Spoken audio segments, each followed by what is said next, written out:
All right.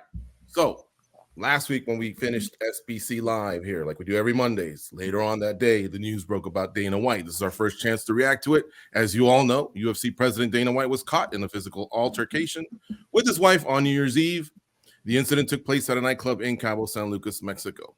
While speaking with TMZ, White said the following, quote, "I'm in Cabo, Mexico for the holidays with my family, and my wife and I were out with the family on New Year's Eve. And unfortunately, that's what happened.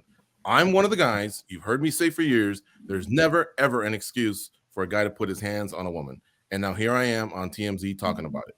My wife and I have been married for almost 30 years. We've known each other since we were almost 12 years old. We've obviously been through some shit together, and we've got 3 kids. And this is one of those situations that's horrible." End quote. UFC representatives declined MMA Junkie's request for comment about the situation beyond White's interview with TMZ. Guys, there's certainly a lot to unpack here. Let's start with your reactions to the events in Cabo and what has and hasn't transpired since then. Mike, the floor is yours. Yeah, so obviously there's a lot of layers to this, as you just said, but want to go back to the headline we just showed from the TMZ story right there. Dana White's own words, there's no excuse. And there's not for this type of thing. Obviously, you don't put your hands on a woman. It's not right. Where I come from, raised by a single mom and an older sister, like this is just pretty basic stuff for me. You don't put your hands on a woman no matter the situation. She hits you 10 times, you don't hit her one. I mean, this is just the way it works in my world where I come from. And I thought a lot of people agreed with that or lined up with that mindset of thinking. And I think we're learning as the situation plays out that maybe that's not the case. I mean, the people out there who want to say, equal rights and things like that, come on, you guys all know this is not the spirit in which the equal rights movement was intended. We're talking about things like fair treatment, equal pay, equal opportunities, things like that, not when it comes to physical altercations like this. And when you look at the video itself, or just put this situation in a box, what is equal about this situation? Dana White is significantly bigger than his wife, significantly stronger, and he did not just hit her back once. He hit her multiple times back. Looks like he tried to force her to the ground at one point in that video as well. So I don't really know what we're doing talking in this conversation. I think a lot of people are kind of telling on themselves a lot with their reaction to the story and how they're doing it. And, either if you're one of the people who are, going out there, equal rights, equal lefts, or things like that, just all these ridiculous comments, you're either trolling or, something happened in your life where your vision of what is skewed from what's right and wrong is just not in the right place. So to me, I mean, Dana White is not defending himself in this situation. He is the one who said it's wrong, who said there's no excuse, and is condemning his own actions. So why is anyone else out there trying to defend him in this situation? It's perplexing to me. And of course, he's in the wrong here. I mean, what are we even talking about? Very well put, Mike. I love that start. Danny, the baton is yours. Yeah, it's crazy that we're even having this conversation. This is conversations you have with a 5-year-old, right? These are basic things that you learn as you're becoming a human being, right? Like these are things that you tell somebody that's a kid that's coming up. Hey, don't put your hands on a woman, this and that. And it's crazy we're having this conversation with full-grown adults. And I agree with everything that Mike said. And just to add on to it, it's pretty crazy also the reaction that we're getting for Endeavor, as well as ESPN, and as well as some other journalists and media members, just the way they've been reacting to the news. And something that I want to point out is that they might disagree, or they might not, be okay with domestic violence and all that, or putting your hands on a woman. But by not speaking about it, by not commenting about it, by not reporting on it, in a way, you're normalizing, even by not issuing a punishment on Dana White. And I don't know exactly what that punishment should be. I know a lot of people have debated that. But even by just not doing anything about it, you are normalizing, in a way, domestic violence, because everything is continuing as normal. Dana White still in his position, no repercussions whatsoever. Coverage more or less on certain websites look the same as it would otherwise look. So in a way, again, you might not want to do it, but indirectly, you are normalizing this stuff. This stuff, you got to talk about it. You got to say it's wrong. I mean, even Dana White is saying it's wrong.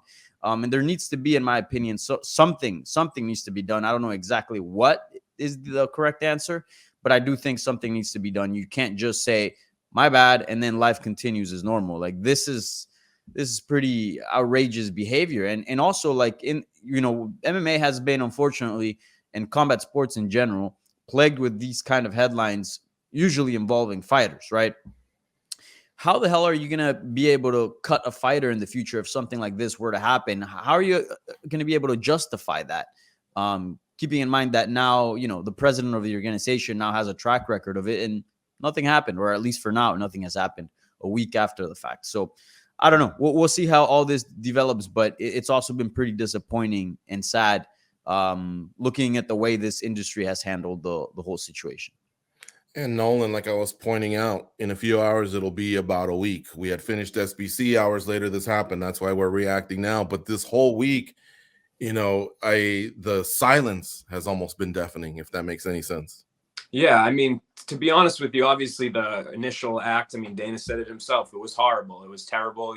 People try to justify it in the comments with the comments of, oh, she hit him first. But to me, there's no excuse. Mike and Danny have already said it. There's no excuse, but Dana owned up to it for the most part. I think his response was good. I think obviously the TMZ initial story, we can certainly criticize for the way it was handled. I think, doing the initial thing of trying to get him to comment when you're having a story like that come out, that's good. That's all fun. I think that's journalistic integrity.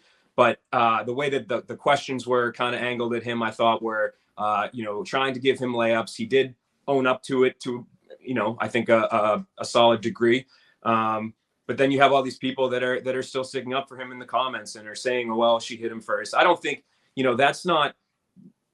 this is like something that two little kids that would fight in the park. Like, that's not a good excuse for that. Never mind a large, athletic, big guy hitting his wife. I don't think that was an issue of self-defense or anything like that. But to George, your point about, I think a lot of the criticism we know Dana's going to be criticized. He's been criticized. He's owned up to it to a certain degree. We have not heard from Endeavor, who I think is the one that has to make decisions going forward with this. I mean, Dana's said his part. I think you could obviously call for him to make his own decision, to step away or step down or whatever. But I think realistically, it should that sort of pressure, that sort of questioning, or that sort of responsibility should be on the parent company, which is Endeavor. And so the fact that they haven't even commented, they haven't even put a placeholder of like, we're looking into it, we're talking about it, we're deciding what to do. It's just been silence. It seems to me like they're just trying to make this whole thing, ignore it and it will go away. I mean, TBS pushed that the slap fighting show back a week. Why? Why did they push it back a week? What was the point of that? You know what I mean? To me, the fact that, they haven't commented either, like, you thought it was wrong enough to push it back a week, like, but you're indicating that something was wrong there. So I don't know. I mean, to me, it's just disparaging across the board. This has been already, what are we, what is it? The 9th, January 9th. It's like one of the worst years in MMA, like already. It's been 9 days. So I'm hoping as a whole things can turn around here. I think that this is a very pivotal moment in the sports history in terms of, like we said earlier, like how are they going to, what's the PR moves going forward? Somebody's going to get arrested at some point, I'm sure, for doing something. And Dana's going to be sitting up there and he's going to be asked about it. He's going to be the one that's weighing in on this. And I think it's going to be awkward. It's going to be on everybody's mind. And it almost discredits any sort of decision-making that he would have going forward. So for me, yeah, just a terrible situation all around. I think bottom line is that there's no excuse. And I don't know. I guess, first events this weekend. So we'll see what happens from here on out. Sadly, I think, we used the word trolls earlier, and that probably is a good percentage of the people saying she hit first. But I think there's a lot of people that unfortunately feel that way. But did you notice Dana didn't say that? And I asked the audience, think about that. Dana ain't looking for an excuse. He's not looking for you to white knight for him. He obviously owned up. He said he was humiliated and embarrassed. He said he wanted to focus on his kids. Why are you doing it? Why are the fighters doing it? That's what I want to know. She hit him first. That's not even in play here. Yeah. And I mean, obviously that was wrong too. Like, that's part of the story here. But for me, I don't understand what the point of continuing to bring that up is. Like, is that just a way of trying to erase everything that happens afterwards? Like, does some people think that's just justification for, well, somebody hit somebody first, so anything that happens after that, is justified. I don't think that that's the way that you can view. That's not a good life view. You know what I mean? Like, obviously it's a bad situation all around. Him touching her to begin with was bad. Her slapping him was bad. Him hitting her twice was bad. Him shoving her, it was bad. But I think there's levels to the bad, you know what I mean? And I don't think it's a free pass for him to just act however he wants when something like that happens. And if he's genuine about what he said to TMZ, that he's humiliated, embarrassed, and he's thinking of his family first, then I think something should have already happened by now, and that means pulling himself away from the UFC and the sport. That would be the best thing. I've seen that happen in other sports, but I think it would speak volumes. The fact that hasn't happened, the fact that Power Slap's only been delayed by a week, what you're doing is you're creating a culture for the sport. Because let's face it, the UFC is a majority of the sport, not all of it. No disrespect to the other leagues, but it's a huge portion of the sport. Your company, and it speaks volumes to the female employees, whether it's the fighters or the people at the UFC PI. And that's why I'm shocked that nothing has happened up until this point. I thought even ESPN, their broadcasting partner, same thing, very trepidatious in the way they were speaking about it. And that was disappointing, because as someone who's watched ESPN for years and watched other people in sports, whether it's athletes, whether it's executives or whatever, go through these types of problems, whether it's domestic violence or anything involving men and women, they've come at them a lot harder. And that's why I guess I'm just angry. I'm disappointed. And I don't know what else to say. Any final thoughts, guys? This has been a big deal. A lot has happened throughout the past week, but in case one of you wants to react to what anyone said or just add on, please go ahead. Mike, we'll go back to you. Yeah, I mean, I think it's just, again, as I kind of alluded to earlier, it's holding up a mirror to our sport and how people maybe perceive it from the outside, right? Like if this happened to, the commissioner of the NBA or NFL or NHL or MLB, I mean, this would have been probably a wrap a long time ago. They probably would have lost their job at minimum, or, faced some serious consequences. But now it's just like, we move on to the next day. Dana White's posting, photos of him at the casino with the Nelk boys winning a bunch of money, posting his F It Friday videos. And it's just like, okay, well, just seeming like trying to roll on. And then, you see people from the outside, they're like, oh, it's the cage fighting promoter involved in a story like this. Maybe it's not a surprise to them. It's their expectation of combat sports, of mixed martial arts, and how, the overall perception of it. If, people want to be okay with that, then, I mean, I guess so be it. But like, I'm not okay with it. And I don't think anyone with a moral compass that points in the right direction should be okay with it either. So I don't know how, this gets handled specifically going forward. I'm not going to sit here and say Dana White 100% needs to be let go. I don't think I am the arbitrator of that particular situation. But if absolutely nothing happens, if Disney, if ESPN, if Endeavor don't put out, at minimum a statement condemning domestic violence, we don't stand by this type of behavior. I mean, I think the silence speaks volumes in that regard. So I just think that something needs to happen, whether it's Dana White, taking upon himself to take time off or to go out of his way to try to show that he truly does stand against this type of thing. And there should be consequences, whether it's like donating money or giving his time to organizations that are involved with this type of thing. There's lots of things that you can do to try to at least, paint a picture that this was a serious mistake you made and that you are going to try to make amends for it in some sort of fashion. So that's like things that I'd like to see happen. But right now, just like the silence is pretty shocking to me. You see UFC and Power Slap out there still dropping their daily promotional videos on Instagram and Twitter and stuff. Like it just all seems so incredibly backwards to me.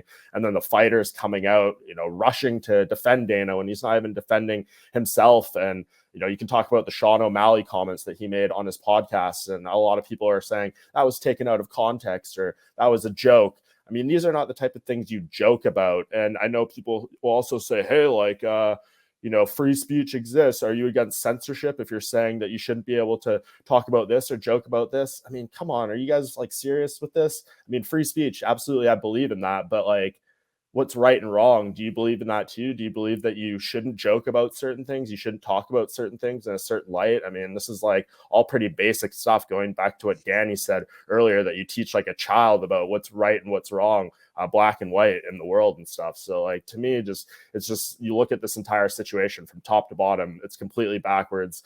It's, shocking, but not shocking given the community that we're in. And I just hope, at minimum, we can look at this and reflect on how we can be better. Yeah, good stuff, Mike. Danny, anything you want to add before we move on to the next topic? Like I said, I know there's a lot here to unpack, and I want to give you guys one more opportunity to react. Yeah. I think pretty much everything has been said. Again, I think the biggest thing for me is that something needs to be done. I don't know exactly what, but even as I think Nolan had said, like even just like a placeholder statement, something like you can't just act like business as usual when something like this happens to literally the most powerful man in our sport. You can't just pretend everything's normal because, again, you normalize domestic violence.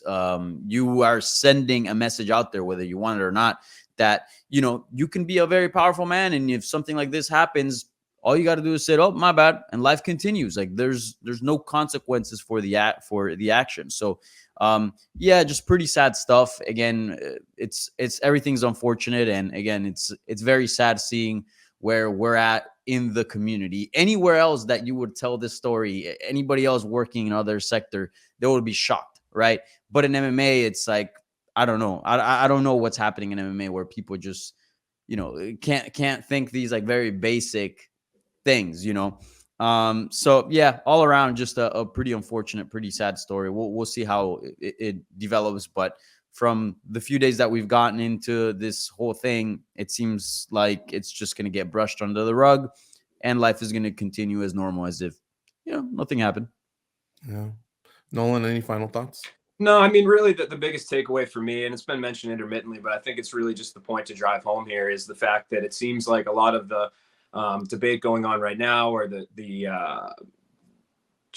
stuff out there right now that's kind of misdriven and misled, isn't actually coming from Dana, which I think is the weirdest part of this whole thing. Usually when we have these sort of issues in MMA, it's oftentimes the person that's directly involved that's, you know, pushing back, and people are calling for, you know, it's kind of a battle that way. It's a battle amongst the public, the media, and whoever's done something wrong. But in this case, it's the person that did something wrong isn't the one that's pushing back. So it's kind of odd to see all these sort of barriers of protection that are coming out of the woodwork, whether it's fighters, whether it's trolls or people, fans, whatever, or the silence from the business partners. So for me, it's a very odd scenario. It's an unfortunate situation, and I just think moving forward, I'd hope everyone remembers that when they talk about this, is the person that was involved has largely owned up to it. So, you know, if he's not defending himself for this action, I don't understand necessarily why everybody else is. Yeah. And all like you I have to said, do, and I love our viewers and I love the people who support us, but just read some of the comments in this comment section right now, and it drives home exactly what we're saying here, guys. I mean, come on. Yeah, it's pretty gross. I was looking at that too, and also like, do for the commenters? Let's kind of break the fourth wall here. But do you have any people in your life that you love that are women, whether it's your mom, your sister, your girlfriend, a friend, whatever the case may be? Like, do you want them to be in a world where, you know, to live in a world where, you know, if a woman, you know, first of all, you grab her by the arm and you literally detain her from trying to leave, and if she smacks you like that, you know, it's a free for all. You're free to go and do whatever you want. Do you really want somebody in your life that you care about live in that type of world? I have a lot of women in my life that I love. You know, my mom. You know, I have friends. I certainly wouldn't want them to live in a world like that. So like, what are we doing? Think about that. It's crazy that, again, it's 2023 and here we are, we're discussing, well, you know, she hit him first, this and that, you know, he's got to defend himself. That wasn't a defense. Defending yourself, and look, we come from a world of combat sports. Defending yourself is leaving. It's you know, blocking, whatever the case may be. That was an attack. Let's be clear about that. And also, at what point was Dana White in danger? Because I do believe, hey, look, if whether it's, you know, male or female, wherever the case may be, if somebody comes to attack you and your health is on the line or your life is on the line, yeah, I mean, do whatever you need to do, right? But in this case, it was so far away from it, right? So it's like, what are we doing here? And it's upsetting, like looking at all the comments, looking at the reactions, because these are people that at some point, you know, I believe are probably going to have interactions with women, right? And again, there's a lot of people in my life that are women that I care about that unfortunately have to live in a world where, you know, a lot of men have this type of view. So it's very sad. That's the problem. A lot of them haven't had interactions with women. So like they are, I don't know.